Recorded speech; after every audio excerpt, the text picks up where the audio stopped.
Sizlarga yangi qurib bitkazilgan 1.25 sotudan iborat bo'lgan biz sizlarga uyimizni ko'rsatamiz. Bu uyimiz Mirzo Ulug'bek tumani Tsiolkovskiyda joylashgan. Ko'rasiz, ko'chalari ham juda ham keng va qo'shnilari ham juda ham chiroyli uyimiz bo'ladi.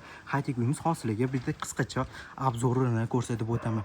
Hozir so'rasangizmi, uzoq shu 1-2 haftalik joyi qolgan, chunki bu ximchiska qilib shuni ichida sal 2-3 ta joylari qoldi. Shu joylarni bitkazgandan keyin sizlarga endi bitta to'liq informatsiyasini berib o'taman, lekin birinchi bo'lib bosib yuboraman deysiz, bir xil okalar borib, ukam shu eng kichkin ko'rmagan uylar, hali klient ham kirmagan uylar bo'lsa, menga ko'rsat desanglar, bu siz uchun bo'ladi. Shunda kirganinglarda chap tomonimiz bizda bitta bunaqa xona tashab ketilgan, ko'ryapsiz, va bu tomonimiz birinchi qavatda katta gastovoy sanuzli qilib ketishgan. Bu yerda yana uyimizni podvolga tushib ketadigan zonamiz. Uyimiz общий 4 qavatdan iborat, podvoli va ikkinchi qavat va uchinchi qavat mansardniy zona ham qilib ketilgan. Ko'rsangiz bu hol, choy ichib o'tiradigan zonasi va bu tomonini ko'rsangiz bu oshxonasi bo'ladi.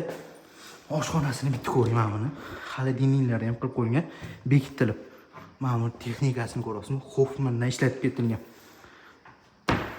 Ko'ryapsiz, mana bu endi gaz plitalar qo'yib, bir ham chiroyli bo'ladi. Hozir sizlarga endi istagan ikkinchi qavatga ketdik. Ustiga bundoq chiqamiz, ehtiyotkorlik bilan.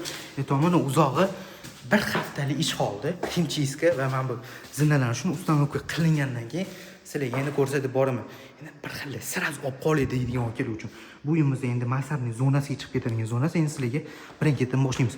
Bu ikkinchi qavat uchun общий bitta sanuzl qismi bo'ladi. Ko'ryapsizmi? Granitlarini shunaqa chiroyli terilgan. Haqiqatda professional ustolar ishlagan. Bu yerda detskiy ispaniyasi qilib ketilgan. Yuringlar, keyingi xonalarga o'tamiz. Bu yerda yana bitta detskiy ispaniyamiz bo'ladi. Ko'ryapsiz, oynalar har tomonlama tashlangan. Va bu tomonimiz yana bitta detskiy ispaniyasi. Tepada shu yerda 3 ta detskiy ispaniyasi va bu tomonimiz ota-onalar uchun yotoqxonasi bo'ladi. Gastovoy sanuzl va bu o'zlarining yotoqxonasi. Yuringlar, endi ko'ryapsizmi?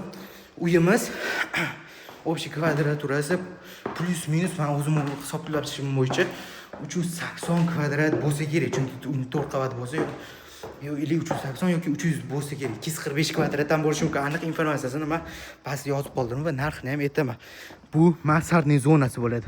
Oynalar qilib qo'yilgan. Ko'ryapsiz, bir ham boshqa chiqib qo'yishgan. Narigi tomoni, hozirgi bu tomonni ham ko'rsataman-da. Mana bu tomoni endi ko'ryapsiz, barbekue zonali qilib qo'yilgan. Tepaga qochirib yuborishgan. Bu yerda endi shaharga bundoq qaraydigan zonasi bo'ladi. Uyimiz ko'rdinglar. Narxi pastda opisaniyada yozib qo'ygan bo'laman. Srochniy bosib yuboradigan joy. Rahmat.